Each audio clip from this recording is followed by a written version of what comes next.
Hi அஸ்ஸலாமு அலைக்கும். Saturday எப்படி போச்சு அப்படின்றத ஒரு மினி விலாகா பார்த்துலாமா?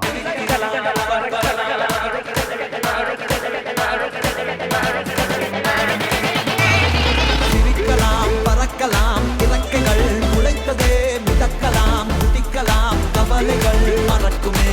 சிரிக்கலாம், பறக்கலாம், இறக்கைகள் முளைத்ததே, மிதக்கலாம், குதிக்கலாம், கவலைகள் மறக்குமே. இன்றைக்கி லீவ் நாள், எங்கேயும் பறக்கவும் முடியாது, சிரிக்கவும் முடியாது. ஏன்னு கேட்டிங்கனாக்கா செம்ம வெயில் அடிக்குது. அதனால் ரிலாக்ஸாக எழுந்திரிச்சு ஃப்ரெஷ்அப் ஆகிட்டு எங்கள் ஏரியாவில் உள்ள கடையில் போய்ட்டு காலப்பசி எல்லாம் சாப்பிட்டுட்டு ஷாபியா வழியும் போயிருந்தோம். தமிழ் சலூனுக்கு ஹேர் கட் பண்ணலான்னு சொல்லிட்டு அந்த வேலையெல்லாம் முடிச்சுட்டு அப்படியே ரூமுக்கு வந்து ஃப்ரெஷ்அப் ஆகிட்டு இன்றைக்கி லஞ்சுக்கு நாங்கள் எங்கே ஆர்டர் பண்ணியிருந்தோம் அப்படின்னு பார்த்தீங்கன்னாக்கா ஜம்ஜம்லேருந்து சிக்கன் மந்தி தான் ஆர்டர் பண்ணியிருந்தோம். அதெல்லாம் வந்துருந்துச்சு. அதெல்லாம் சாப்பிட்டுட்டு ஒரு குட்டி தூக்கத்தை போட்டு ஈவினிங் போல் எழுந்திரிச்சு அப்படியே டீ குடிச்சிட்டு அப்படியே ரத்தான் மால் வழியும் போயிருந்தோம். இந்த வீக்குக்கு தேவையான பொருட்கள்லாம் வாங்கலாம்னு சொல்லிட்டு அந்த வேலையெல்லாம் முடிச்சுட்டு அப்படியே ரூமுக்கு வந்தாச்சு. இன்னைக்கான லீவு நாள் இப்படி தான் போச்சு. மறக்காமல் ஒரு சப்ஸ்கிரைப் பண்ணுங்க. இணையவழியாக இணைந்திருப்போம். நன்றி.